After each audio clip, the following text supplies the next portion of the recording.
Karnataka's public discourse after the recent controversy over a junket involving Congress MLAs to a new and potentially more consequential issue, which is the allotment of public land for political party use. Recent data, in fact, has been released by the Karnataka BJP, now alleging that the Congress-led state government has allocated 24 or more civic amenity sites originally meant for either housing, parks and other public welfare purposes to the Congress Bhavans Trust at heavily discounted rates far below the market value. And that has raised serious questions about governance and transparency.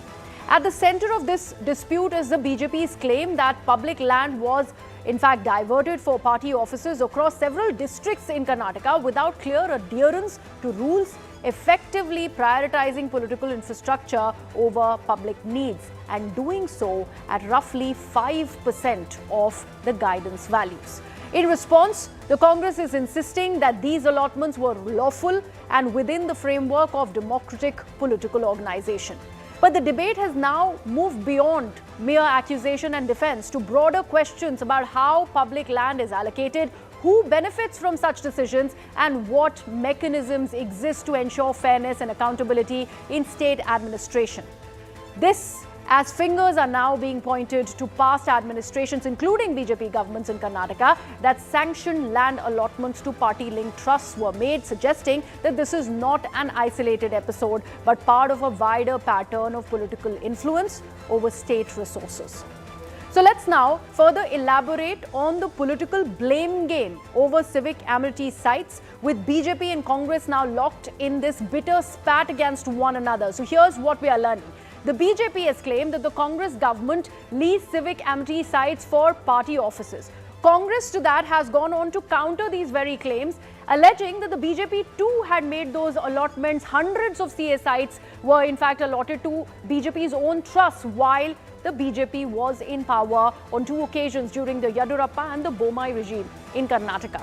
The BJP has further gone on to claim that 24 civic amenity sites were allotted at a 5% discount on the guidance value. Congress has further gone on to hit back, saying that several JDS BJP offices themselves operate from the government allotted CA sites. In fact, the very allegation that was being made by BJP from that very office of the Bharatiya Janata Party, that too is on allegedly an allotted CA site. This is an allegation coming in from the Congress now. The biggest charge so far is that the BJP has gone on to claim that the Congress acquired properties that were worth 40 crore rupees. Imagine the amount for just, and this is the discrepancy, for just 2 crore rupees. In response, BJP is, in fact, Congress is now alleging that over 150 acres were allotted to BJP and RSS-linked bodies between the year 2019 to 2023. So that's what the brickbat between the BJP and Congress really is pretty much all about. But here's a little bit more on the ruling government in Karnataka and the misplaced priorities of the Siddha Sarkara, which is a spectacle now in the state of Karnataka. Because here's what we found out.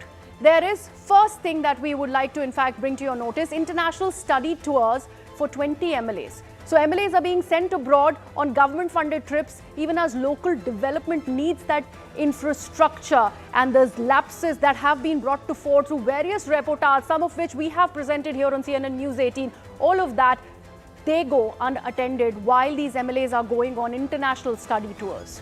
If we further take a look at priority number 2 for the Siddha government, allocating public use plots for party offices for Congress Bhavans. These plots that are meant for public use allegedly being diverted for these party offices, and this raises a serious question about misuse of government land. Also, next priority for the Siddha government, a salary hike, as MLAs are pushing for a 30 to 40% pay increase, prompting debates over whether self-interest is taking precedence over public welfare in Karnataka under Siddaramaiah. The fourth thing, MLAs are now demanding an upgrade. An upgrade for what? For a legislators club, and that will require a sum of 20 crore rupees, ladies and gentlemen. That has been demanded for these upgrades while pressing public issues await attention. We're also in fact learning that MLAs, and we have put out those viral visuals also for our viewers on CNN News 18, that the Vidhan Sauda is hell-bent on more luxuries for the MLAs. Massage chairs, recliners have been installed for the MLAs, and that in fact goes on to highlight that this is a government seemingly focused on comfort over citizens' needs. So we are asking, as the Karnataka showdown continues and it's only escalating, public plots and perks are being given out to the MLAs. Are Siddha Sarkar's priorities misplaced?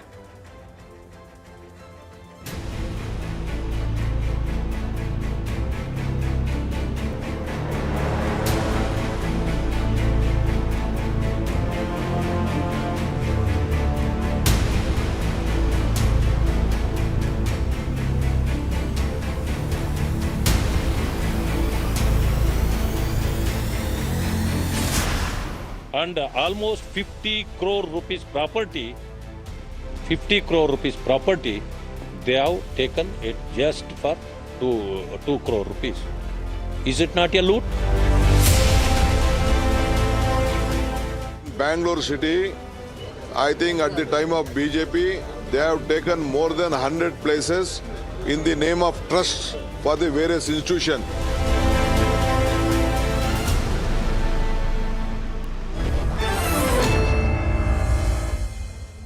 Let me take this across to my guests who join us on Plain Speak on the first debate. Bhaskar Rao, spokesperson of Karnataka BJP. Also, Shatabi Shivana, spokesperson of Karnataka Congress. Sudhakar S. Shetty, spokesperson of the JDS. And R.K. Upadhyay, senior journalist. All the gentlemen now with me for this big debate emerging out of Karnataka. But let me first bring in the Congress guest. Mr. Shivana, I'd really want to understand what really is going on per the priorities under the Siddaramaiah regime in Karnataka. Perks for MLAs, more mantris than the number of MLAs in the Vidhan Sauda. And now this, we're also learning of these allegations. Government land that supposed to be for public use, in fact, is being taken away by the Congress for putting out these Congress Bhavans, putting it under the Congress Bhavan Trust. What is going on, sir? Okay, so let's begin with first principles. We are still a parliamentary democracy. Political parties are not private clubs. They are constitutional participants in public life. If democracy has to function meaningfully, political parties must have institutional presence at grassroots levels. Now, the Karnataka Congress, like any other registered political party, made a formal requisition to the government for land to construct district level party offices. The government examined the request under the applicable framework governing civic and amenity and public use space. The matter was placed before the cabinet deliberated, the cabinet approved. So I ask a simple question and I ask myself, which provision of law has been violated? Name the rule, cite the section, quote the judgment. If there is saying the government under the Congress party deliberated in the Vidhan Sauda, decided that these provisions are fine, decided that this land which is meant for public use can be taken away from the public and taken into the Congress's own use and used as party office or for Congress Bhavans. Conflict of interest, sir? I hope you don't interject me. I was about to come to that either way. Okay, please. If there is illegality, the courts are open.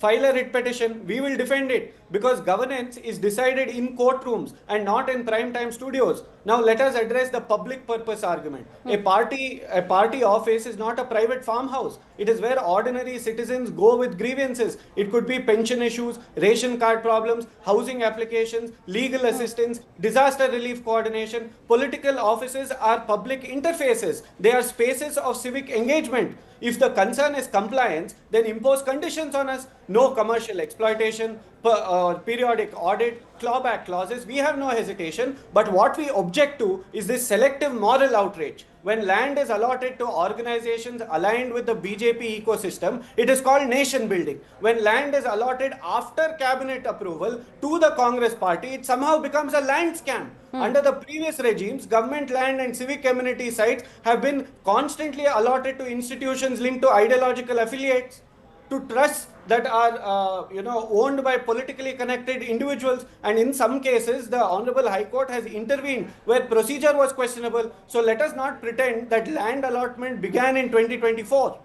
Okay. All right. Selective And finally, moral outrage. Bhaskar Rao, I want your response on this, and I would in fact turn our viewers' attention to a news report that came that went about putting out those same allegations that the BJP leader is now making against the Congress party. And in fact, it spoke about how Congress legislators, and I'm reading from this report of 2024 in the month of September, BJP MLC, in fact, has been accused of getting a CA site illegally. These are allegations by the Congress party, where the Congress went on to urge the governor, T. Gehlot at that time, of disqualifying the BJP MLC and the leader of opposition, by the way. And look at the name. It is C. Narayanaswamy, the same person who's making these allegations against the Congress government right now. The hypocrisy, I tell you. Now, if you see what the Congress spokesperson is mentioning, saying that RSS and BJP ideological institutions were given properties over there. Yeah. I never mentioned RSS, by the way. You mentioned, no? You mentioned it. See, we have not, madam, let me complete, ma'am. We have not taken land for CA sites. Look at such a beautiful flow of language he mentions. It was placed in the cabinet, approved. It means everything. You are the judge, you are the executor, and you are the person who does everything over there. BJP has not taken any CA site for making a political office over there. All the properties of BJP have been purchased from in the private. I'll challenge it, let him go and say that. Whereas, over a sudden development, and he says it has been placed, CA sites have been put up, and lot of applicants are there for each of the CA sites over there. Everybody's CA site requirement has been rejected, and the Congress's demand has been put as number one, because Mr. D.K. Shivakumar is a very powerful politician in the present dispensation over there, and the CM dare not question him also. And it is the way Mr. Shivanna is expressing also, it is an absolute indication that I am in power. I will take away whatever land it is meant to build my political party offices. He must not forget, Shivanna sir, that all the BJP offices were built on private land. We bought money from the private persons over there. I'll put out a second fact, sir. I'll put out a second allegation, and this is not by the Congress, this is by the Aam Aadmi Party. It came to light in 2022, and these were direct allegations against the Bharatiya Janata Party on the coercion of the then Chief Minister B.S. Yadurappa at that time. These allegations really came that it was under the coercion of Yadurappa that illegal CA sites were allotted to the Bharatiya Janata Party. So same claims that you are making against the Congress, now the fingers are being pointed at you. And this is not just the Congress, this is another political party, in this case the Aam Aadmi Party, who made these allegations. If those allegations has reached the government, there is a government in power, let them take action, let them take to overrule it and cancel it over there. We are not in power at present over there. If that demand was found to be illegal, it was your government, sir. This is what I'm trying to highlight. I mean, why are you swaying away from the finger pointing that is at the Bharatiya Janata Party? It was the then Chief Minister B.S. Yadurappa, under whose regime an illegal BDA land was illegally in fact given away, and this is a civic amenity site that was reserved for the Karnataka medium school, and this was given to the MLA Chandrappa at that time under pressure from Yadurappa. This is the complaint by Aam Aadmi Party. There is a government in place right now, isn't it so? So if it was found to be wrong, let them take it back and cancel it. Why are they not doing it over there? It must have been done at that time, but there is a government, as Shivanna himself said, that if it is illegal, let the law be applied and let it be taken back. What we are questioning now is that not institutions, RSS affiliated, BJP affiliated institutions. We have not taken government land, CA land we have not taken CA land for constructing political party offices. We have purchased private land for constructing. There will be a lot of ideologically oriented organizations who may want land, but they have all been given government land because the same procedure which was adopted, which Mr. Shivanna mentioned. We have taken government land on CA sites to make private property over there, to make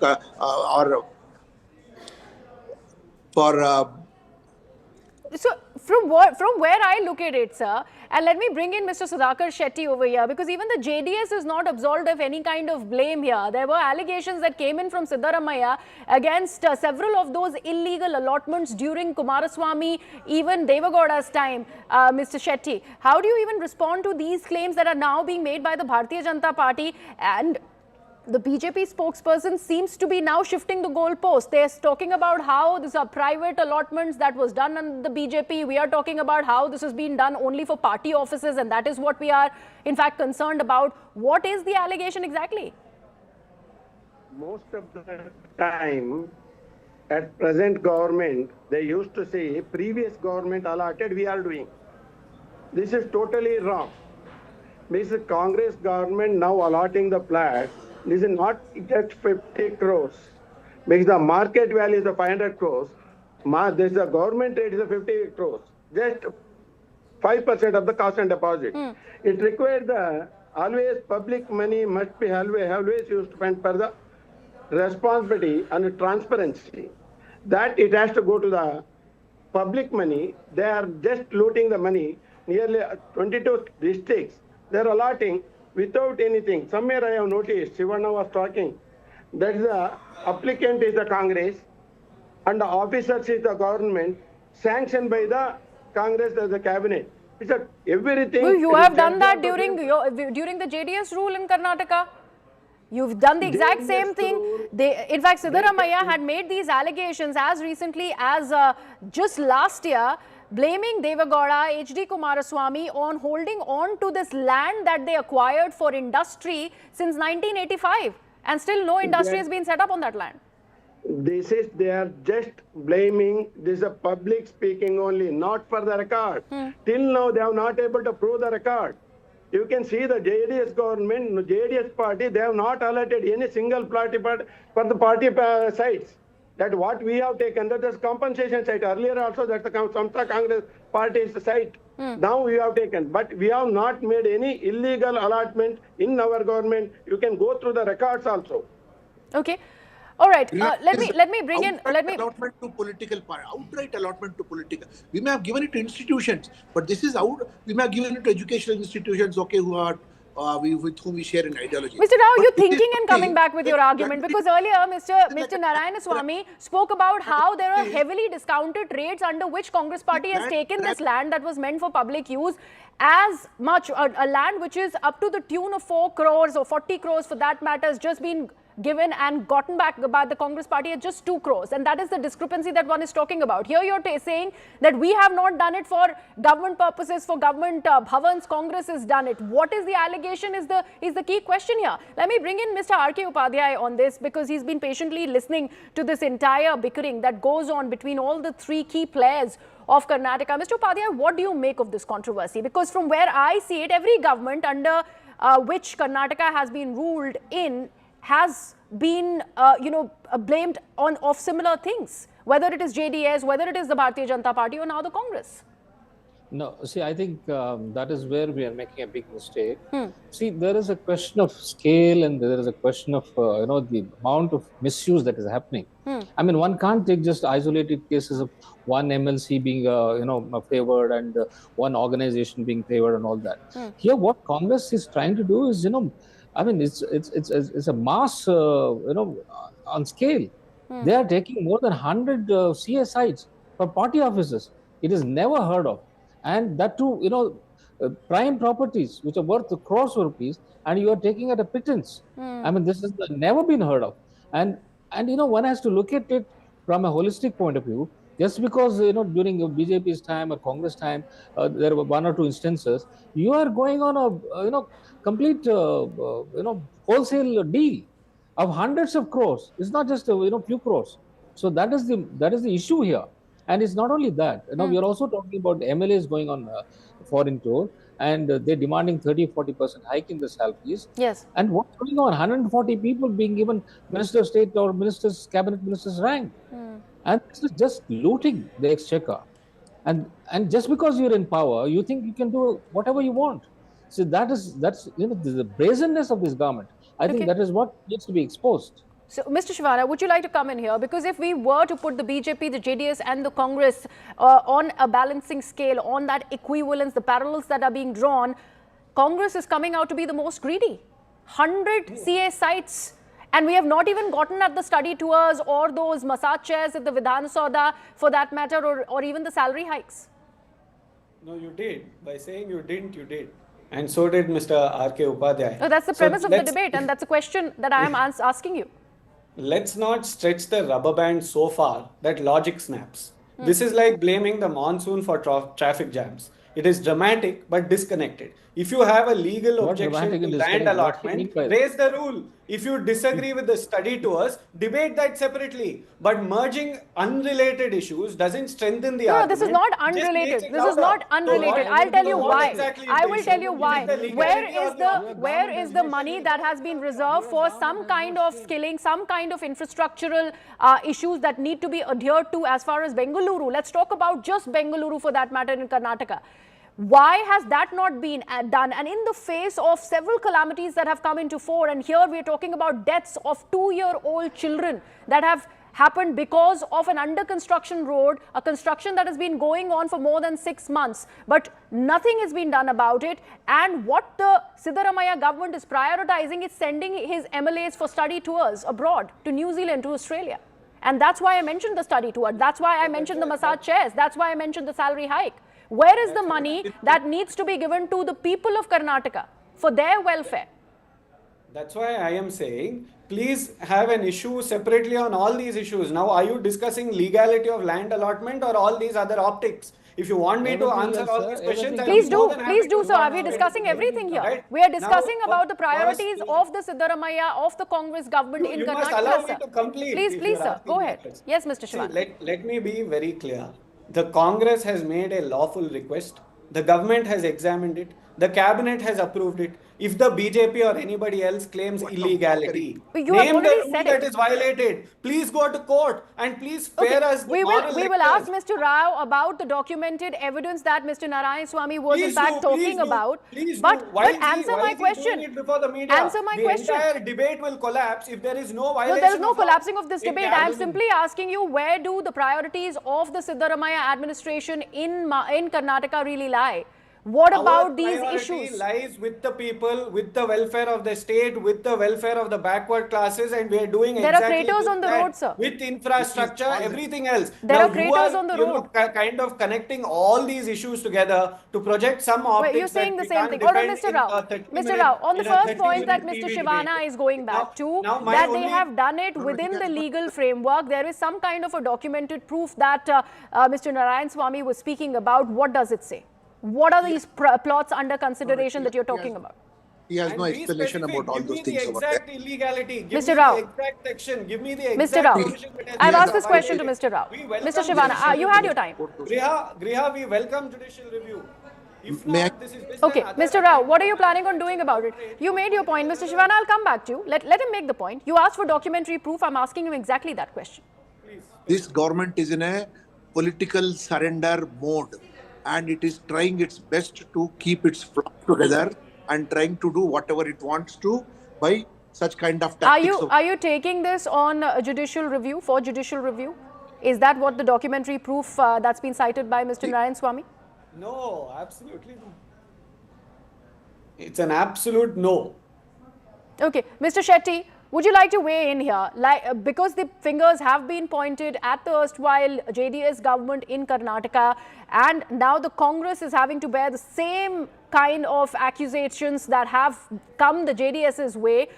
Clearly, that blame that you seem to be absolving your party from doesn't seem to be existing, because the state of Karnataka has been battling under the same woes despite the governance changes, the revolving door elections that Karnataka boasts of. Each and every government that has come in and ruled the people of Karnataka doesn't seem to do just the basics, because the pothole remain, ridden roads remain, the infrastructure collapses remain in Karnataka, while these splurges have come to light every now and then by any government that has been in power in the state. Mr. Shetty.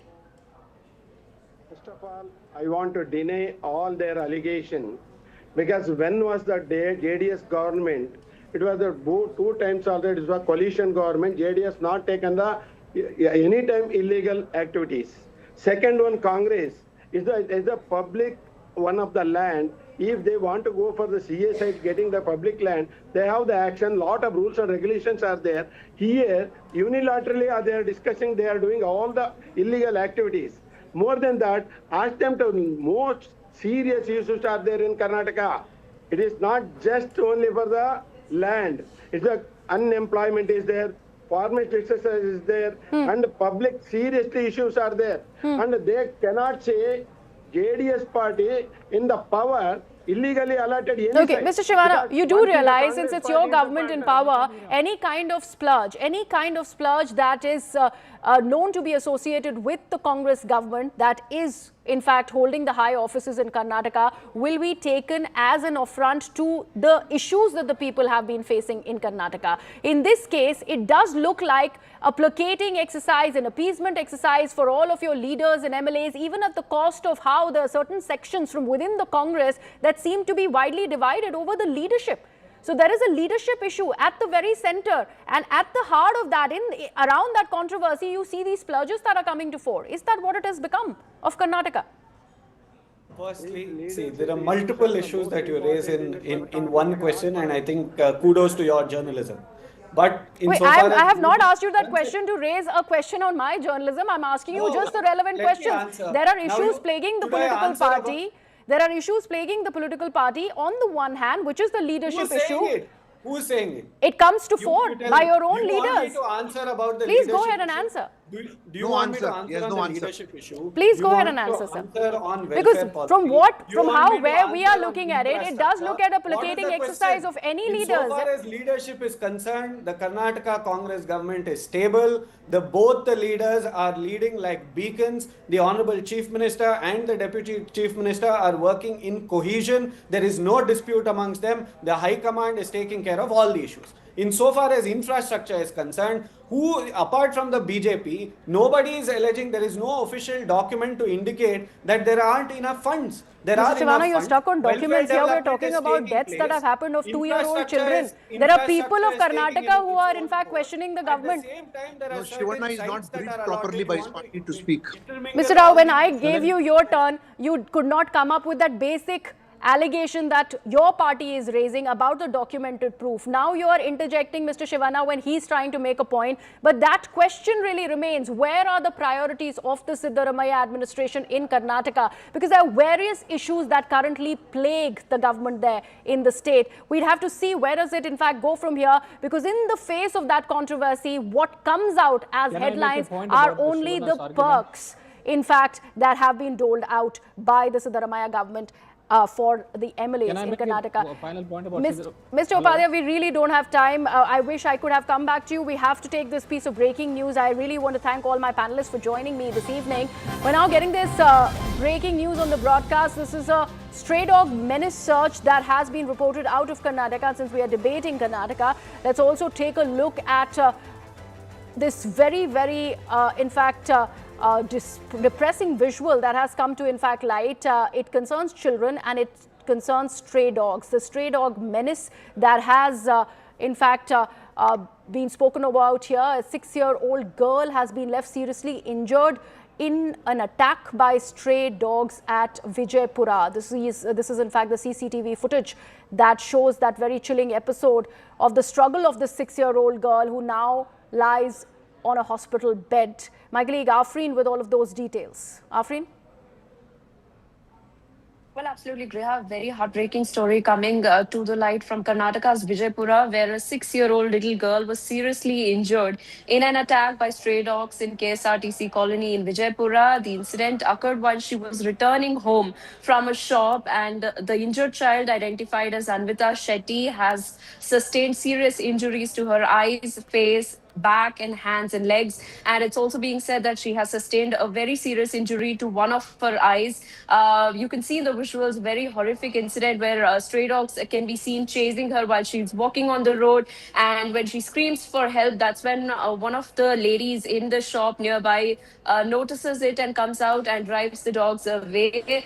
However, later the locals rescued the little girl and took her to the district hospital for treatment. She's currently undergoing treatment. Remember, the stray dog issue has become a fairly common phenomenon in Vijaypura. Even 2 months ago, a boy had been injured in a dog bite incident in the same area. Okay. And now yet another child has been attacked by stray dogs. It is time that the concerned authorities take cognizance of this issue in Vijaypura. Absolutely horrific, absolutely horrific. That's what these visuals really suggest. And like Afreen was mentioning, a second child to be attacked in the same area in a span of just 2 months. And now on to a story that cuts straight to the heart of priorities: pride and accountability in Pakistan's sporting world. And it's not about cricket. It's about the now viral images of Pakistan's national hockey players stranded on the roads in Australia, luggage in hand, scrambling for accommodation after their tour arrangements collapsed. Captain Ahmed Shakil Butt has publicly confirmed that he previously lied about his squad's conditions during their Aussie tour, not to protect his players, but because team management told him the negative reports were going viral in India. That confession alone tells a story. The captain of Pakistan's national hockey team, ladies and gentlemen, says he had to lie, not to protect the players or to save face abroad. It was to keep an untarnished truth from going viral in India. But behind this carefully curated optics, the reality was starkly different, and we are putting out those visuals for our viewers on the screens. Players left to fend for themselves for 13 to 14 hours at the Sydney airport with their luggage, no hotel bookings, no meals on time, and eventually having to cook, wash dishes and do basic chores in an Airbnb, even on match days, because their own hockey federation failed to secure the accommodations or even clear the payments. This isn't a fringe complaint. It's the captain of a once proud hockey nation speaking publicly about the humiliation, about the mismanagement and institutional failure, declaring that he cannot work with the current hockey administration and laying bare a leadership more concerned with optics than athletes' dignity and also performance. These are the national level hockey players, by the way, who've gone on an international tour to Australia. So this is the state of affairs as far as Pakistan is concerned. The sports there in Pakistan is concerned. This is the national game that we are talking about in Pakistan.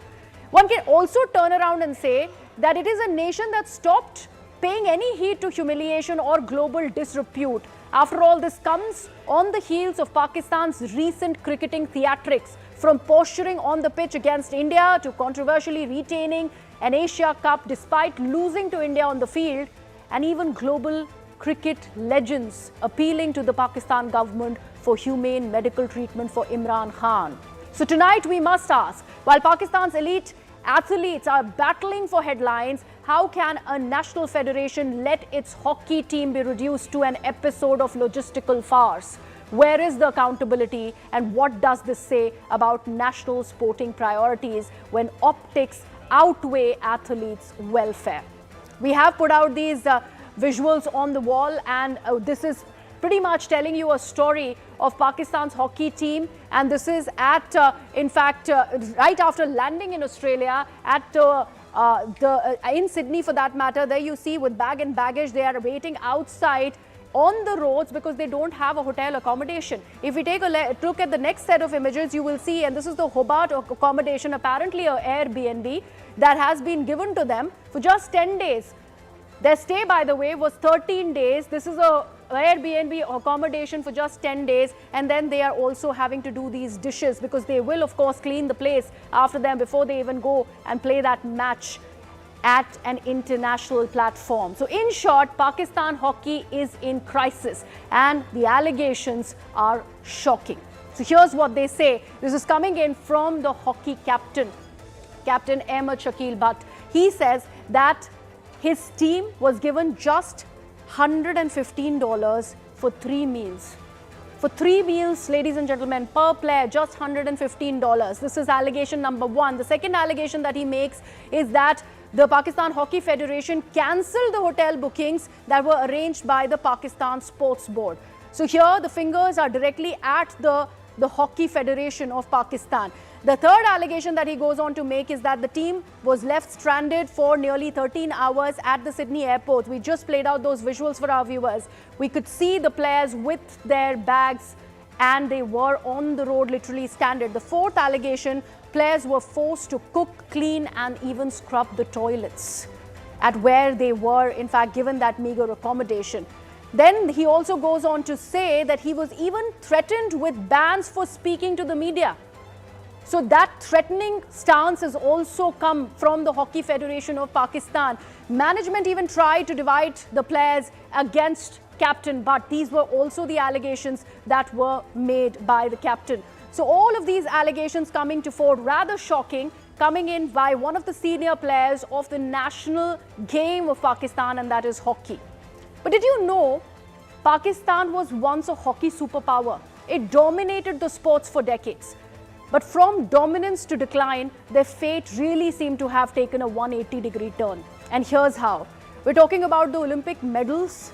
And those medals, by the way, and this is the dominance, they include 3 Olympic golds from 1960, 68 to 1984. All of these years is when Pakistan was an Olympic gold medalist in hockey. Then silvers, 1956, 64, 72 is when it won the silver medals. And then 2 Olympic bronzes in 76 and 1992. And that's what the dominance really it was of Pakistan as far as hockey is concerned. There were 4 Hockey World Cup titles to Pakistan's credit, and also it dominated the bilateral clashes with India between the years 1980 and 2000. So this was the dominance that we are talking about. The bilateral clashes against India also paid off for Pakistan. No Olympic medals, however, since 1992. And here's where we talk about the decline. They also failed to qualify in 2014 and 2023 World Cups. So this is how it has turned around for Pakistan, and that Pakistan hockey humiliation is what we'd like to discuss today. So after the cricket drama, now hockey humiliation. Has Pakistan been exposed on the world stage?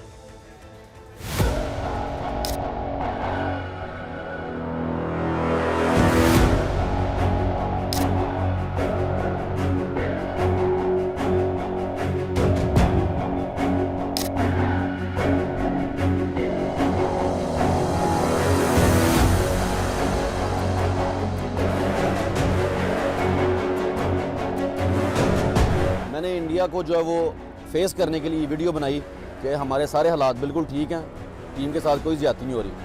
दरअसल ये बात बिल्कुल झूठ थी। जो भी वहाँ से बातें सारी आई हैं, वीडियोज़ आई हैं, पैगाम आए हैं, हर चीज़ सच्ची है। तकरीबन 1-2 दिन हम सड़कों पे रहे हैं, जिस तरह के पता नहीं हमारे साथ सुतेली जो सी माँ अपने बच्चे के साथ बर्ताव करती है, उस तरह हमारे साथ बर्ताव किया गया है।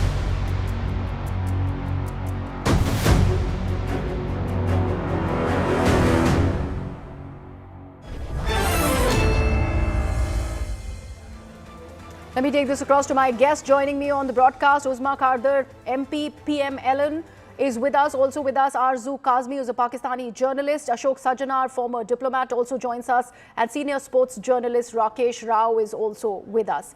Let me begin with Arzu. I really want to understand where has all of this started, and this is disgraceful for Pakistan, for its national game, hockey. The players really coming out and literally exposing how all of this is in the rots, in the pits, and what was done to the players while they were abroad, while they were in Australia. Exactly, you are right that Pakistan hockey team is not getting what they deserve, because government focus is only on the cricket ground, not on the hockey and any other sports in Pakistan. And this is very embarrassing situation we are facing right now. But I'm happy that international media are now talking about it, and I'm sure that as I heard that Pakistani Prime Minister said that he will issue an inquiry and he wants all the reports, what's going on and what happened actually. But I'm sure that government is not giving any importance to any other sports. No, but isn't the Pakistani cricket. Prime Minister also the patron-in-chief for the Hockey Federation? How can he be oblivious to what is happening to the national level hockey players? Exactly, he is responsible for whatever happening in Hockey Federation and other things also. But as I said, they are not giving any importance to any other sports than cricket. And only in cricket, because of course we play with India, and because of India, they get some importance and they get some revenue and all these things. Otherwise, it is very embarrassing, and I'm just surprised that I'm just hoping that Uzma Kardar will not defend her government this time. Okay. She must be Uzma, the the truth. ball is in your court. The Pakistan Prime Minister says that he did not know anything about it. He's the patron-in-chief of the federation, the hockey federation there in Pakistan. The players who apparently had to bring national repute to the country, international repute, were in fact in these really tattered circumstances in Australia. And the government right now seems to be waking from some slumber. What really is happening in Pakistan? Thank you for inviting me to your program, and I'm going to disappoint Arzu today, because I'm not going to defend what happened, because I think it's a very, very sorry state of affairs that our hockey, which is our national game, and which brought a claim to Pakistan, and like you just mentioned, that we have won in the past many gold Olympics, bronze, silver medals for our country. And now this game is in disarray. What happened this time to the Pakistani team cannot be justified from any point of view. And Prime Minister of Pakistan has taken notice, and not just notice, he has taken strict action against the Hockey Federation, and they have all been given show cause notices, and most probably they are going to lose their jobs, because what they did to the players is unforgivable. They should not have neglected them. I can also smell some kind of corruption in this whole situation, because they were told to conceal the truth, and they were threatened. They were told that they would action would be taken against them by the federation if they go to media, or if they blurt out who's to blame any of the actual who's to blame, Ms. Kardar, and ground. who has threatened these players? Because if the hockey captain has come on record and he said that he was made to lie, and he was made to lie on India's account, saying that all of this shame that Pakistani hockey will receive or is getting viral in India, you need to go ahead and clear the stance and probably lie, so that the entire reportage around this, the truth, really changes to something else. But the precedents that should be the players, that was really not the case. That was the priority of the Pakistan government, even the sports board for that matter, not just the hockey federation there in Pakistan. No, I think at that time when this whole situation was developing, the Prime Minister was not in knowledge of what was going on. This was being kept under the wraps, and it was happening at the level of the Hockey Federation. And they were suppressing the players. They were not, playing their due role in promoting hockey or facilitating the players internationally. So I think the onus lies on the federation, because they are the ones who get the funds, and they are the ones who are supposed to provide accommodation. When do you suggest, Ms. Kardar, that the Prime Minister was apprised of the situation? Because the story did start doing the rounds from the 7th of February. And this has been more than 10 days. No, don't you worry. They are going to be taken to book. Most of them will be sacked. They have no business staying in the federation, because they have disgraced. They have disgraced, the players. They have hockey it's a national game, and Arzu is right here. We give too much attention to cricket, and regrettably, hockey has gone down, because we have not given the same kind of attention to hockey, which brought so many gold medals and so much of acclaim and respect to Pakistan. So I think we need to really now brush up our act, pull up our socks, and start promoting hockey, and start promoting our players, and facilitate them in every possible way, so they can play in the same manner that they did before, before. Ambassador 2000. Sajana, what do you see happening here? Yeah, thank you very much, Griha. And what we are hearing from our two colleagues from Pakistan, and the situation that you have presented is truly shocking, truly deplorable. Because when these players are sent out of the country, and mind you, they've gone to Sydney. It's not like from Pakistan coming to India, that you don't have a very long journey to undertake. You have a huge, it's about from India also, it's a time difference of about 5-6 hours. From Pakistan also, it will be 6-7 hours. So the jet lag is there, long travel time is there. And after that, you abandon these players who are supposed to be representing your country. I think that is truly shocking and deplorable. And you know what? Some of the reports that I read, it suggested that about 10 million rupees had been given to the Pakistan Hockey Federation. So it is not that there was any shortage of funds. There was no, inadequacy and yet of just funds. over $100 were given for 3 meals per player. That is the And other these shocking places, aspect. yeah, and these places are expensive. It's not like if you get let's say $30-40 per meal in India, and or maybe even in Pakistan, you might say that it would suffice. But it is not true if you are going to countries like Australia or Europe or the United States. There things are expensive. So you really need to take care of your players. And if this is the sort of stepmotherly treatment that these players are getting, they will not have their heart and mind, they will not have the physical stamina and the resilience to be able to give their best when they come out on And the they field. couldn't. They couldn't. In fact, they lost out to Australia, to Germany for that matter. And that is the kind of impact that these players really had. But Mr. Rakesh Raw, would want to bring you in here. There are earlier reports that are now beginning to emerge of how these players have not even been remunerated. They have there are certain dues that are still pending. This 150, the figure that one is in fact learning of, there's so much has been given by the Pakistan Sports Board to the Hockey Federation. Where do you think it has gone? Number one, allow me to express my empathy to every single player who has suffered this kind of an ignominy, because they are representing Pakistan. They are the brand ambassadors of Pakistan for the duration of that tournament. Plus, at least 9 of them have been part of the Pakistan national team for the last 3 to 4 years, 3 to 4 seasons. And since then, they haven't been paid something like the amount which is, which is coming out is something like 30 to 40 lakhs has to be paid. This is Pakistani rupees, 30 to 40 lakhs in Pakistani rupees to be paid over, whatever was supposed to be paid in the last 3-4 years.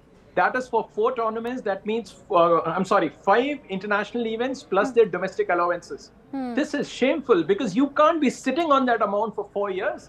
30 to 40 lakhs for these players mean hell of a lot. Let's face it.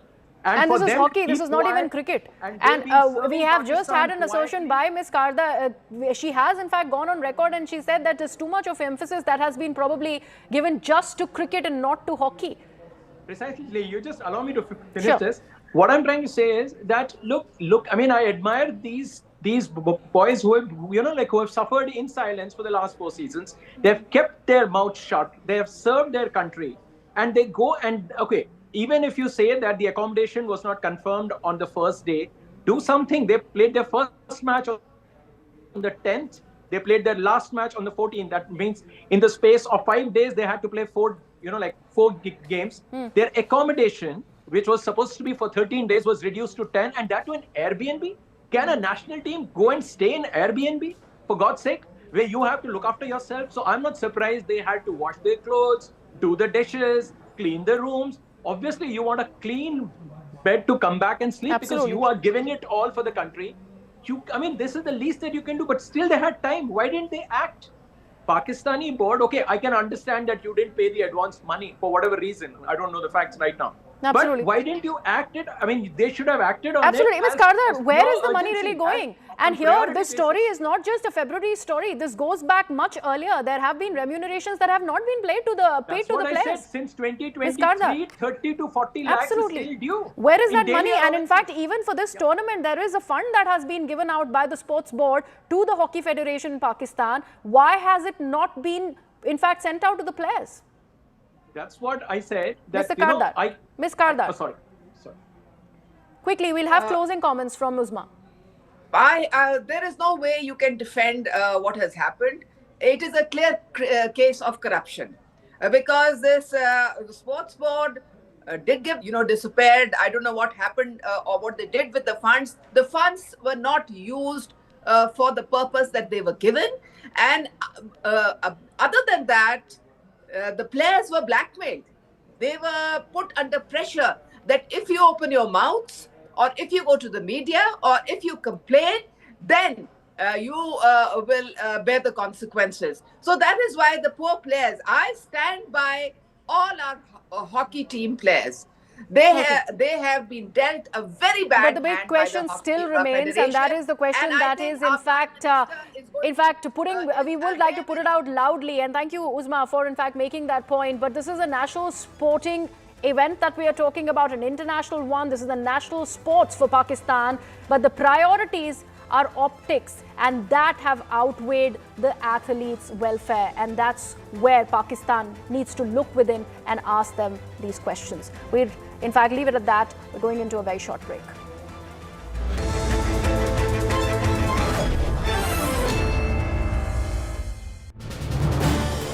This is News 18 Network.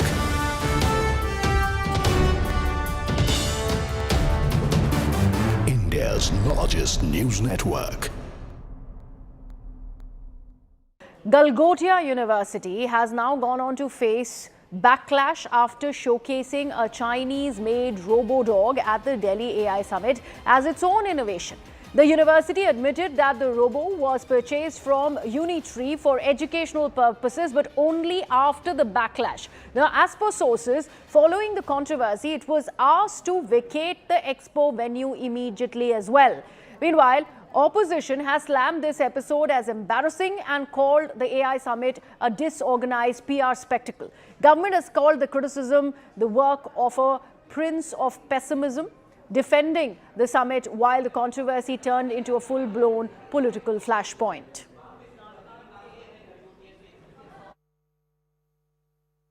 How exactly has that entire interpretation of that robo-tree, that unit tree that has been named from a company in China, has been actually showcased in Galgotia?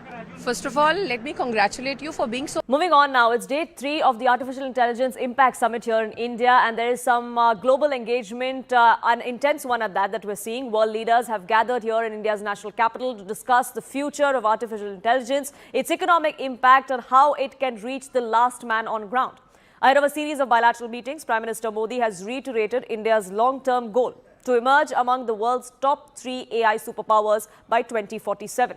My colleagues have been getting us the voices from on ground, all the stakeholders who are congregating here in the national capital. In fact, my colleague Simran got us this latest from the Geo stall at the expo. When learning and technology come together, a result of this nature is formed. I am here at the Geo Shiksha Center, where exactly the future of using AI into the classroom is here. Not just learning through the ChatGPT or any other models, but what we have here is a technology that is going to transform the way our teachers interact with the students, they teach the lessons, and how the students inside the classroom actually adapt to that learning module. So much so that now it is set to also replace the heavy school bags and the load of the teachers as well. Also that manner in which teachers are going to be assisted with the use of AI. Right now, what you can see is a classic example of how AI-powered Geo Shiksha classroom looks like. This is a digital screen that is going to be replacing the regular conventional chalkboards and whiteboards that we have in our classrooms at many schools across the country. And through this very interactive screen, which is going to be the one-step view of these students, teacher is going to be speaking to the students. And this screen that we have on our, in fact, camera right now is going to be also used with the intelligence of how the teacher wants to actually give the instructions to students and for the chapters. Well, is India on track to be in the global powerhouse of artificial intelligence? Is India right on track? Well, there is a mission and the government is working towards it. But how is the world looking at India's contribution and this conversation that is centered around India and this particular AI summit? Well, CNN News 18's Rahul Shishankar spoke with the president of Serbia, and this is what he had to say. I want to ask you, in your view, has Narendra Modi what has he done differently to turn India into a decisive global voice? I can define it with 3 items. Number one, and don't underestimate that. People always want to underestimate it, to even diminish it from time to time because it's about someone else. He is, number one, a very charismatic and hard-working leader. He is the leader that is well known all over the world. In every single country in the world, India became visible because of him. He is overwhelmingly present and dominant in all different, as I already said, parts of the world. That's number one. Number two, he insisted and he defined a foreign policy of India, of a country or subcontinent, name it you want, in a way you want, as independent and sovereign. Strategic autonomy. Yes, in creating and making its own decisions. It means when you speak to Narendra Modi, you speak to him and to Indian people and to Indian state without being influenced from some other powers, from some other mighty centers or whatever. And number three, he successfully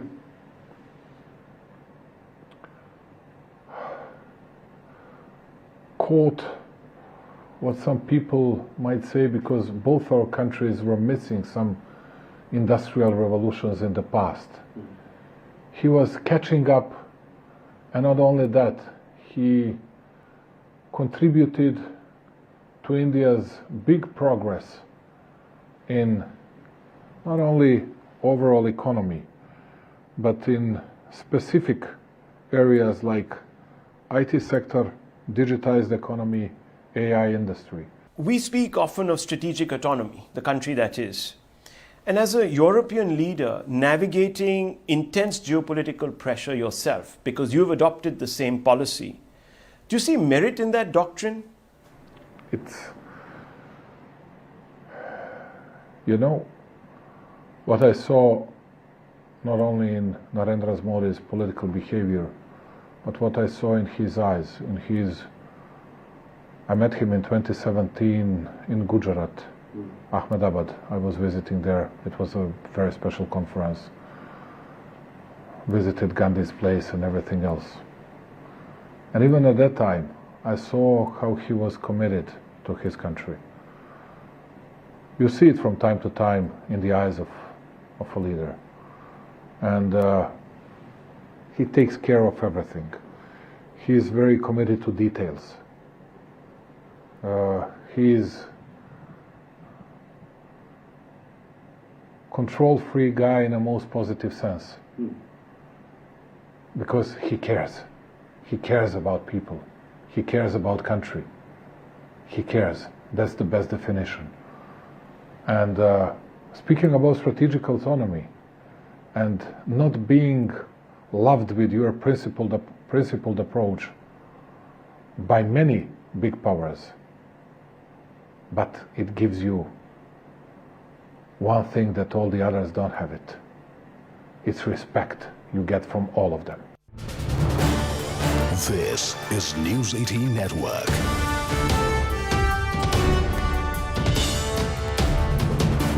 India's largest news network. This is News 18 Network.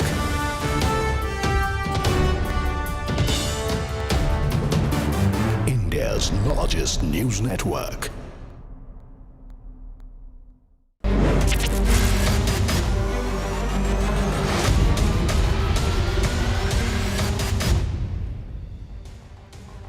Namaste, Jai Hind, Vande Mataram. I'm Anand Narsimhan and you're tuned in to this edition of The Right Stand. First up, viewers, we will take up what's happening in God's own country. What comes as a major shock to devotees, the Sabrimala temple gold theft case.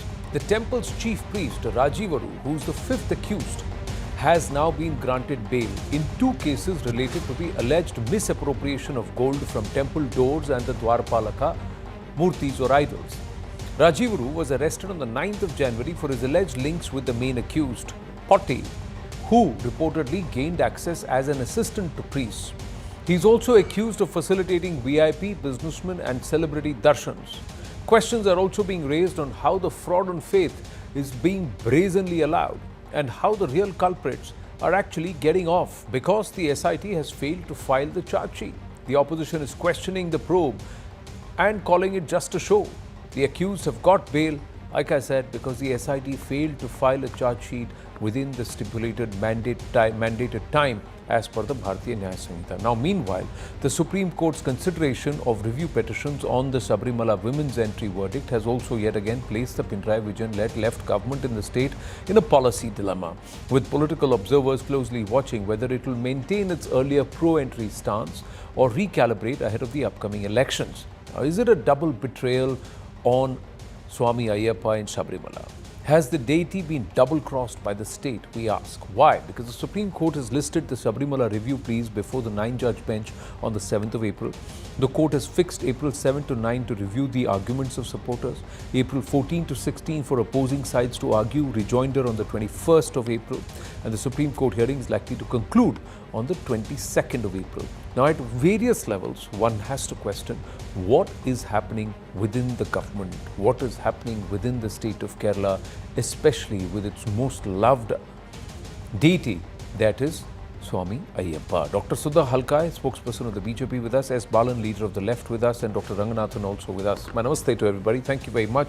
Sudhaji, your first reaction on this turn of events, because many devotees are shocked that if there is theft, if there is misappropriation, if there is malpractice, the same SIT that found them and picked them up, why is it that it's failed to file a charge sheet?